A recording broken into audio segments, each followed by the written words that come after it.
The next session starts at 3. My internet is cutting out. I can't get into my emails online. It's probably that connectivity.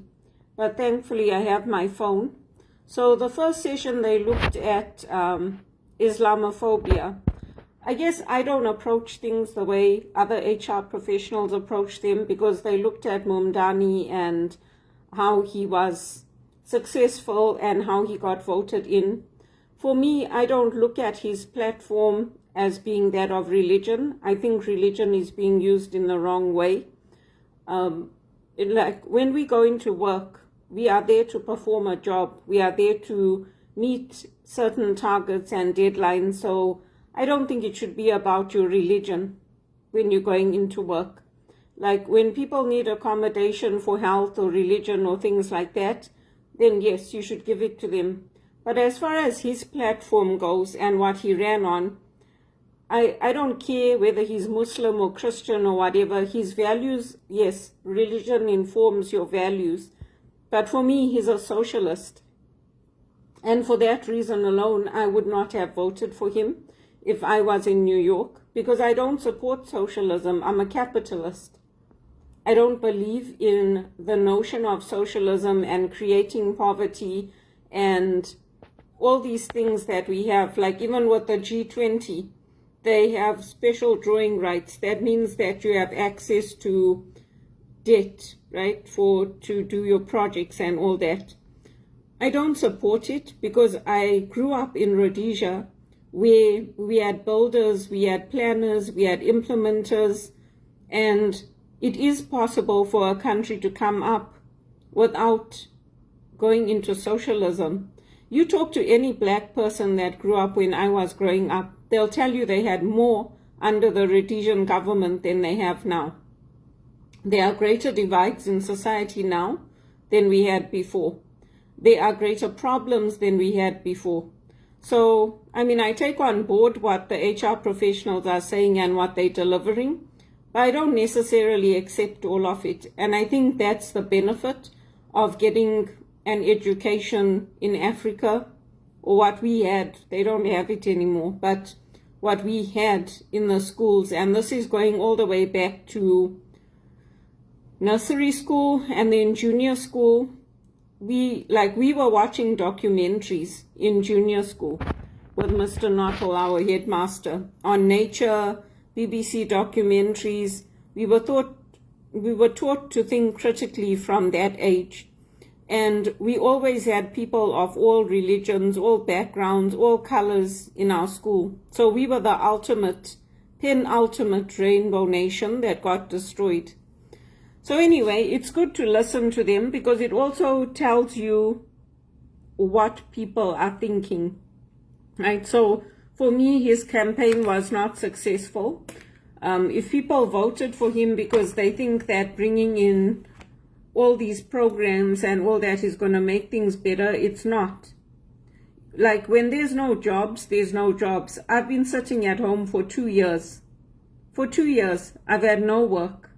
I've been using the time to upgrade my skills, to upgrade my education, to get fit, going swimming every day for at least 20 minutes when the pool is open, going for my walks, doing my Jane Fonda or whatever I can when I'm at home, playing the piano, trying to keep my mental health, keeping my faith. So for me, Mumdani is not successful, and it's not a successful election.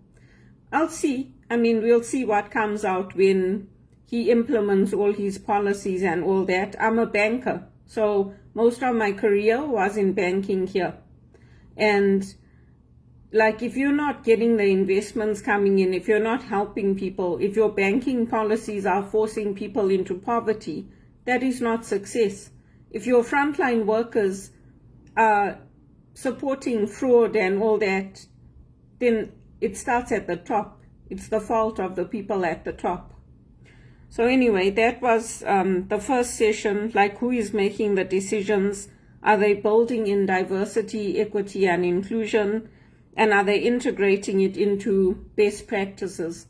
So for me, you can ask my supervisors, my most recent supervisors from Teleperformance, Wael Said, Susan Osborne.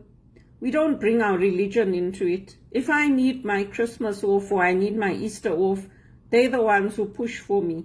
And most of the time they don't get the support. I work well with all of them. It doesn't matter if they're Hindu or Muslim or whatever, because I'm a nice person and I do my job. And if I'm coached on something and it's suggested I do it another way, I do it. I also push back if I think something can be done differently. I'm not a high school kid. I'm not somebody that came to this country fresh off the boat. I have a lot of experience in Canada. So anyway, it was an interesting presentation. And then also when you're looking at the 5 generations, how do you implement your practices across all the generations? Because we have boomers, Gen X, Gen Y, Gen Z, millennials. And I think that it's interesting because we did the same kind of training with the John Maxwell team, and how people have different needs, they have different worldviews, they have different ways of looking at things, and how can we have our workplaces have everybody integrate. So for me, my big thing is that I never got to spend time with Bono. So yeah, I'll keep in touch with him on his Facebook page, whatever, but I never got the time I wanted with him. And anybody that came into that one campaign came in because of him. Whoever joins now, they're not going to get that same voice of his coming through. So, when you go into an organization, you don't want your staff telling all the Dick, Toms, and Harrys, oh, Bono loves her. Because it's not creating a very good impression. And also, what is Bono's wife thinking? She's like, who is this girl that everybody is telling Bono loves her? So, you have to also be careful about boundaries. You have to be careful about how things are seen to the public. Because, yeah, I do love Bono, and I'm very happy that he loves me. But, like, if he's going to Justin Trudeau and, all these big shots, they don't know me. They're sitting and crying. So, Bono is an entertainer. Bono is like Elvis. He's very innocent. You must see his videos. He's very innocent.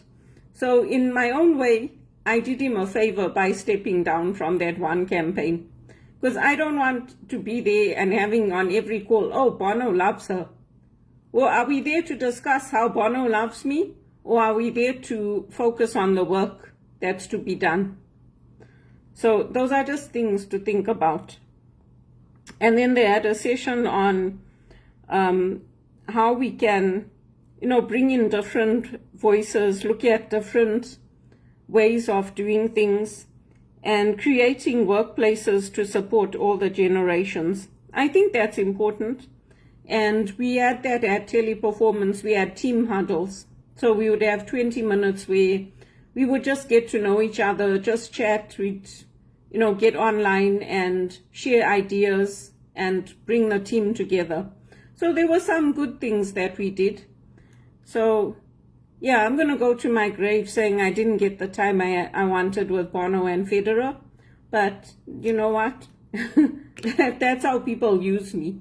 Because they're like, oh yeah, this is this one's cousin, this is this is that. And then everybody else gets the time with Bono and Roger except me. Which is not fair to me. So, I hope Ellie she should make him make time for me. That would be perfect. See? And Sting and Bruce Springsteen. So, yeah, I do love Bono. It's good that he told him. He went and told all the big shots of this country that he loves me. It's very good. He must do it more. He must tell all the prime ministers and presidents all over the world that he loves me. That would be very nice. It's good.